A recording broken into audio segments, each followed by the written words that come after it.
We'll start off this week with the biggest story. Star Fox Zero has been delayed to 2016. Miyamoto says they needed more time to polish the game, specifically mentioning cutscenes, level design, and the, quote, unprecedented discovery that we want players to experience in the game by using two screens. I have a feeling we all agree that this is a good move. Yeah, I mean, Nintendo's been talking a lot lately about how Star Fox is one of these games that's really going to show off what the two-screen experience could be, and we were fairly underwhelmed by it at E3. So, you know, if that's their big check out how awesome the gamepad is title, then yeah, they definitely need to spend a little more time polishing it. Yeah, even I, who actually rather enjoyed Star Fox Zero, despite your guys' sort of differences of opinion, I still think the actual utility of the two screens is lacking, specifically because the times at which it's most useful are times that they force it on you, and so I'd love to see them kind of find a way to integrate it a little better if they're going to make it such a big part of the game. Yeah, and I mean, I think the general E3 consensus, not just from us, but from most, I think it's safe to say, outlets who played it, was that the gamepad controls felt strange, they were awkward, they were not that intuitive. So I'm glad that they're perfecting those. I suppose maybe the question is whether it really needed a delay to fix those rather than doubling down on them in the current development process. It is important to note that this makes their holiday lineup, which was once headlined by Zelda U, now exclusively Xenoblade Chronicles X and Animal Crossing Amiibo Festival. Colin, you're forgetting about Devil's Third, the biggest Wii U title ever. Oh, excuse me, I'm sorry. Couldn't forget about Devil's Third. Also the game of the year. A game of this year. I like that one. I'm going to use it in the future. So, what do you guys think of that? That's probably their weakest holiday lineup since, I don't know, 2008? Maybe? It's got to be weaker. 2008 wasn't even that bad, because despite Wii Music not really doing that great, it still sold like 2 to 3 million copies, and people were still kind of interested in it. It just kind of didn't live up to anyone's expectations, really. Here, it's like, it's just barren. There's just nothing there. Well, there is Xenoblade Chronicles X, which may be from this holiday push. I mean, now that's basically the big headlining Wii U game they've got, so maybe they'll promote it more, maybe they'll get more people interested in Xenoblade, but I'm kind of thinking that maybe it means that they are sort of cutting their losses on this holiday season, saying, look, we just don't have anything. And moving on, maybe doubling down on Wii U next year. I tend to think more that they're focusing on making more games cross-gen for the NX's launch. Maybe that includes Star Fox.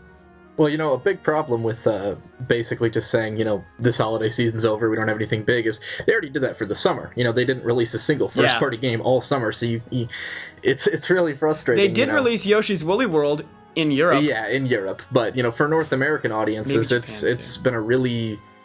Wii U titles have been sparing over the second half of and will continue to be sparing over the second half of this year, which is really unfortunate because, you know, they were really pushing what a great lineup of quality games they had this year, and now we're seeing two of the biggest ones delayed to next year. Well, and even prior to the summer, we just had, Kirby's Rainbow Curse and Splatoon?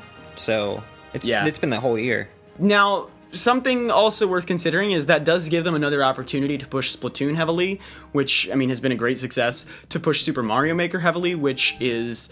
Sales numbers aren't looking terribly great. It's a modest success, given probably the low level of effort that went into it. I think they could do a lot more to push the game and promote it to people who don't already have a Wii U. And maybe we'll see that. I tend to think that we won't, just given Nintendo and their marketing. But I do think it does have a lot of potential to be positioned as their big holiday game, even if it came out in fall. Yeah, honestly, I think that's about their only option at this point, is to take, you know, Splatoon and Mario Maker, like you said, and really just promote the hell out of them, because not many people are going to rush out to buy a Wii U for Xenoblade. I mean, there's some who will, but it's a very, very small niche audience. And we have seen a lot of Mario Maker levels and things being shared on, like, Facebook, for example. I've seen some crazy, absolutely insane levels with these crazy speedruns done on them. That kind of social traffic, I think, can really help get people aware of Mario Maker and interested in Mario Maker. And that's something that they should try to push more.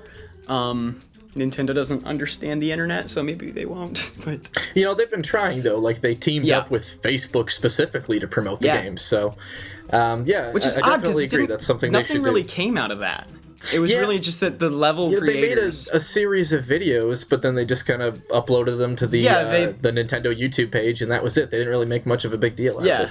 Yeah, Facebook did not do much to promote it at all. Nintendo did not do much to promote it on Facebook. Ironically, I don't know.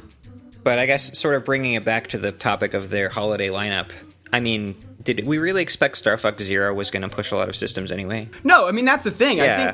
I think it's good that they're acknowledging that Star Fox Zero is not going to carry their holiday lineup and just saying, well, look, as long as it's not going to do anything for us sales-wise, we might as well make sure it's a good game.